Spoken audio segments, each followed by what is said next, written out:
everyone, in this tutorial I'm going to teach you how to create this cute flat lay video using our stop motion video app Lapse. So if you haven't downloaded it yet, go to the Apple App Store or the Google Play Store and download our app. It's free to download, and I will be teaching this tutorial using an iPhone. However, we do have a lot of the same features in Android. Alright, so this is my setup. I've got a ring light here. And because I want it to be directly overhead, I couldn't put the phone here because when you put it straight down, you get the legs. Don't mind my slippers. So I have this overhead tripod here. We sell this in our shop, online shop. And it's got an extension for the arm that goes over, so you can shoot directly above. This is what it looks like. I've got my exposure, white balance, and focus locked. I've got the grid on so I know it's centered. And I've got my Instagram guideline on so I know where the crop ends. The foot of this tripod here is in the shot. I don't know if you can see it. It's in there a little bit. But I'm not going to worry about that because I'm going to crop it later. If you plan on using a Bluetooth remote, please make sure your audio is turned on the side of your iPhone so that you know that each time you click the button, it's actually taking a photo, because you'll hear the camera click and the shutter go off. So if you have it on silent, you might be thinking you're taking photos, but maybe the Bluetooth remote isn't connected. So worst thing you want to do is animate your whole object, think you have this whole video, and then little did you know it wasn't taking photos the whole time. Something else to note besides my awesome pineapple slippers is I taped down this Bristol board with some clear packing tape because I don't want it moving at all. Got to keep everything still while we're shooting. We're actually going to shoot this backwards. So do you notice how the clothes come into the frame and then the shoes and the purse get added? We're going to start with everything in its final position so we know exactly how to frame it. And first thing we're going to do is animate the purse so that it leaves frame first.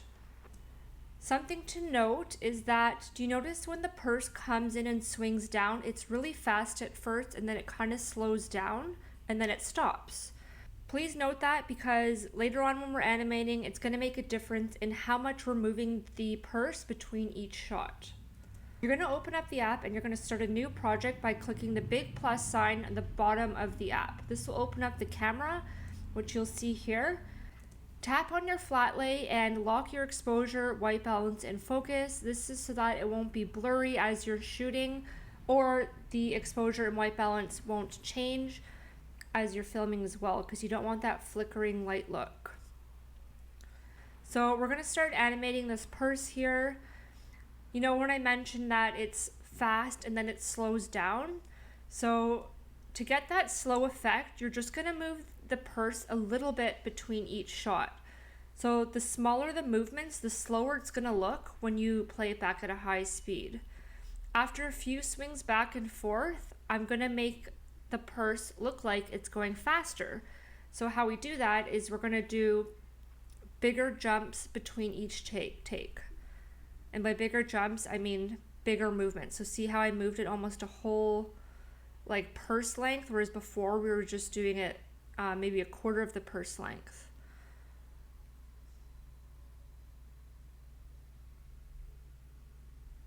Now I'm going to slowly animate it out of frame. Actually, we're quickly animating this out of frame because we want it to look like it's dropping in quickly. So you're just going to do a few pictures of it dropping in versus, let's say, if you did 10 photos of it dropping in, it's going to look like it's dropping in slower versus what I've done here is only 3 or 4 photos. I hope that makes sense. The more you practice this, the more it'll come very naturally to you. So don't worry if you don't really understand right now. As you're animating, you'll quickly understand how much the movements make an impact on how fast or slow it gets played back in post-production. So now we're moving the shoes out of frame. I'm doing one shoe at a time to make it look like it's walking until it's fully out of frame.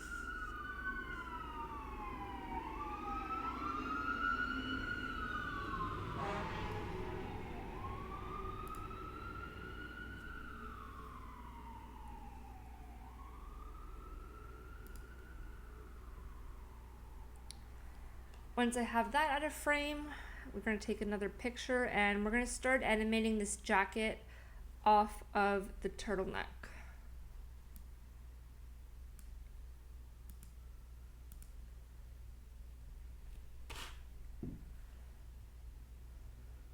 So I'm just folding it over just a little bit, taking a picture.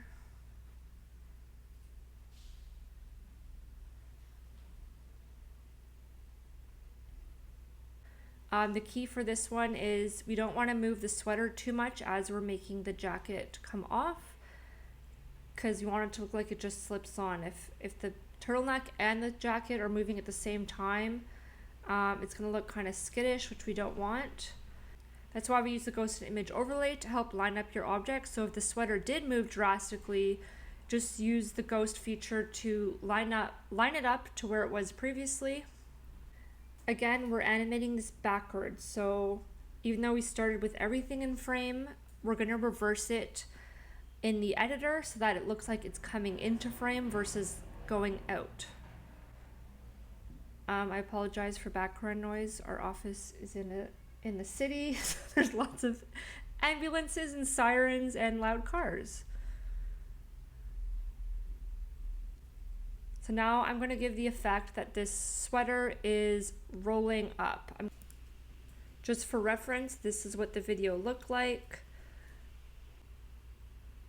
Once it's fully rolled up, then we're going to move it out of frame completely. I'm just pushing it a little bit between each shot. Alright, so once the sweater's out completely, we take another photo and we're going to start animating the jeans here. So I'm just rolling them up a little bit each shot. And then we're moving it to the left so it exits the frame. Now let's go back to our player and see how it looks. First thing we're going to do is increase the speed of the project. If we play it at its regular speed, that is the default, it's going to be way too slow. So you can see I have it almost completely to the right on the speed slider. And I've also reversed it here so that the clothes come into frame versus starting and leaving the frame. Sorry again for the sirens. Once you've increased the speed and reversed the project, you can play around with all of our other editing features. This tutorial was shot in an older version of our app, so to create a freeze effect, which we do in this video, because the clothes come in, the purse swings, and then the clothes kind of freeze for a minute, and then it boomerangs back out. So I'm going to show you our editor now. We have a timeline editor, so you can drag and see your clips. You can select on a clip and click freeze, and this will create a freeze effect on that frame that you've selected. And then in the new version of the app, which if you download it today or you have the most up-to-date version, you'll be able to adjust the contrast, brightness, saturation, and warmth of your video, which really helps make the video pop. If you enjoyed this tutorial, please smash that like button. It really helps our brand grow and get these tutorials in front of more eyes. If you recreate this video and post it to social media, I would absolutely love to see what you've created.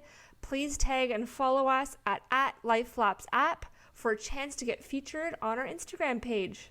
Do you want to learn how to create really eye-catching videos all from your phone? Please subscribe to our YouTube channel as we're always putting out more stop-motion video tutorials. Thanks for watching!